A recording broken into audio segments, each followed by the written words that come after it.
নমস্কাৰ, মই ৰঞ্জন চৌধুৰী। ৰৈ ৰৈ বিনালেৰ ওপৰত মই ইতিমধ্যে এটা এপিছ'ড কৰিছোঁ। আপোনালোকে যথেষ্ট এইটো সঁহাৰি জনাইছে আৰু ৰৈ ৰৈ বিনালেৰ ওপৰত মোটামুটি এইটো দ্বিতীয় এপিছ'ড আৰু শেষ এপিছ'ড বুলি ক'ব পাৰে। আৰু 2026 ইলেকশ্যনলৈকে চাই লওঁ কি হৈ থাকে, তেতিয়া লাগিলে আৰু 3 নম্বৰ এপিছ'ডটো কৰিম। কিন্তু মই ভাবোঁ আজি মই যিবিলাক কথা ক'বলৈ গৈ আছোঁ এইটো মোৰ দেন চাফিচিয়েণ্ট। গতিকে আৰম্ভণিৰ পৰা শেষলৈকে শুনক।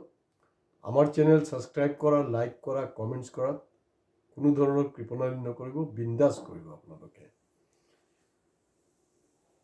নাম্বাৰ 1 কথাটো হ'ল ৰৈ ৰৈ বিনালেক লৈ অলপ আকৌ হিন্দু মুছলমানৰ এটা ৰাজনীতিৰ নেৰেটিভছ হৈছে। কৰিমগঞ্জৰ আপোনালোকে গম পায় ইতিমধ্যে নাম তাৰ সলনি হ'ল কৰিমগঞ্জৰ। মানে এটা কৰিমগঞ্জ যিহেতু এটা মুছলিম নাম, এনেকুৱা ধৰণৰ এটা অদ্ভুত ধৰণৰ তাৰ তেওঁলোকে ইতিমধ্যে বিভিন্ন জেগাৰ নাম চেঞ্জ কৰিছে। নাম চেঞ্জ কৰাৰ পিছত তাত উন্নতি হোৱা নাই, তাত আৰু অৱনতিহে হৈছে।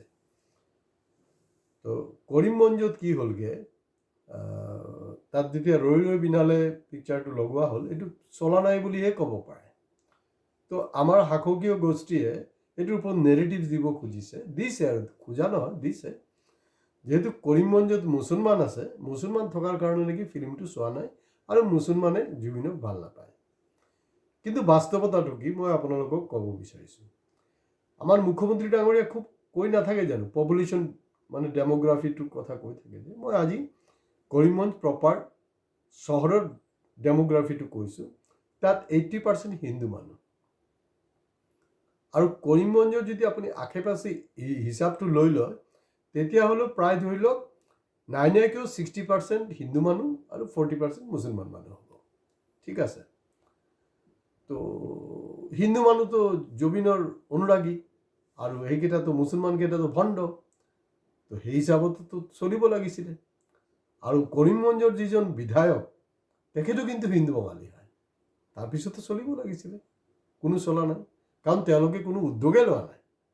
আপোনালোকক যাতে অলপ মনত পেলাব বিচাৰি আছোঁ, আমাৰ স্মৃতি শক্তিটো বহুত কম, সেইটো কাৰণে বাৰে প্ৰতি মই মানে এই কথাবিলাক মনত পেলাব লাগে, পটককৈ পাহৰি যায়।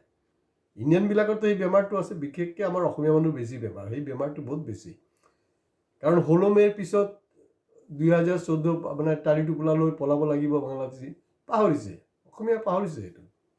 সেইকাৰণে ক'ব বিচাৰিছোঁ, তাৰ সাংসদজনলৈকে আপোনাৰ হিন্দু বঙালী, বিজেপিৰ সাংসদ, তাত কিন্তু কংগ্ৰেছৰ সাংসদ নহয় দেই।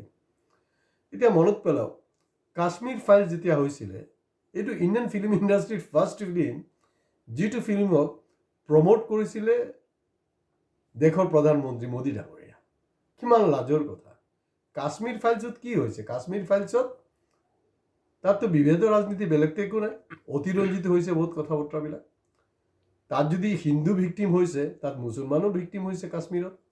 আৰু কাশ্মীৰৰ পণ্ডিতবিলাকক লৈ যি ৰাজনীতি কৰা হয়, কাশ্মীৰী পণ্ডিতবিলাকক কিন্তু আজি কপতি বিজেপিয়ে সংস্থাপিত কৰিব পৰা নাই, তেওঁলোকক ছেটেল কৰিব পৰা নাই। হয়, কিন্তু কাশ্মীৰী পণ্ডিতক লৈ তেওঁলোকে গোটেই ভাৰতবৰ্ষত ৰাজনীতিটো কৰিব পাৰিছে।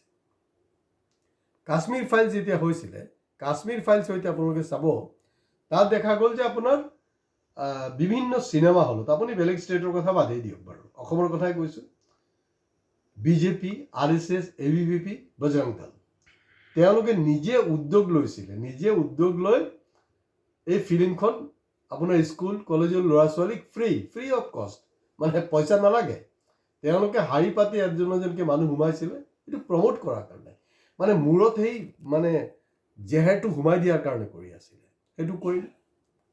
ঠিক তেনেকৈ কেৰালা ফাইলছৰ ওপৰত, কেৰালা ডায়েৰী আছিলে, কেৰালা ডায়েৰীৰ ওপৰত কৰিলে।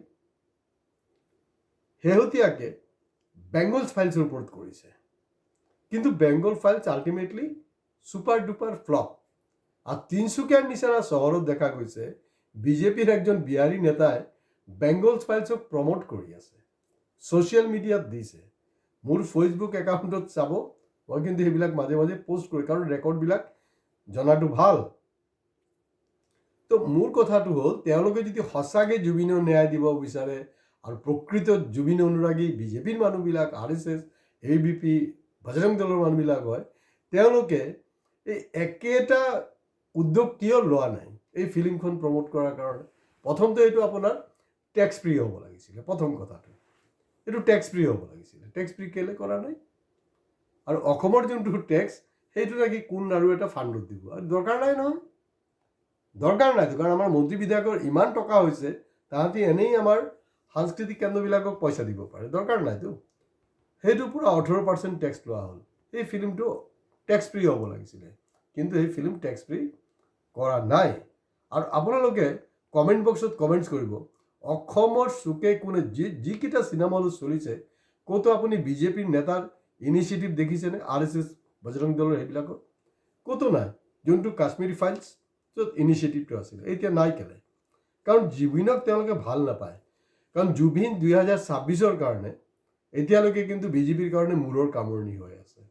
এই বস্তুটো কেনেকৈ নিউট্ৰেলাইজ কৰিব পৰা যায়, কেনেকৈ মুছলমান নেৰেটিভ চুমোৱা যায়, এই গোটেই কাৰবাৰটো তেওঁলোকে এইটোকে কৰি আছে। গতিকে জুবিনৰ শেষ ফিল্ম লৈ এই ধৰণৰ ৰাজনীতি কৰাটো উচিত নহয়। আৰু হিন্দু মুছলমানৰ পলিটিক্সটো বন্ধ কৰক। দেখা গৈছে যে ৰৈ ৰৈ বিনালৰ ৰিলিজ হৈ যোৱাৰ পিছতো জুবিনে যোনটো হিন্দু মুছলমানৰ সমন্বয় বিচাৰিছিলে তাৰ পৰিপন্থী কাম কৰি আছে। তো গতিকে সঁচাকৈ যদি আপোনালোকে জুবিন অনুৰাগী হয়, আমাক লাইক, কমেণ্টছ আৰু ছাবস্ক্ৰাইব কৰিবলৈ প্লিজ আপোনালোকে নাপাহৰিব। নমস্কাৰ।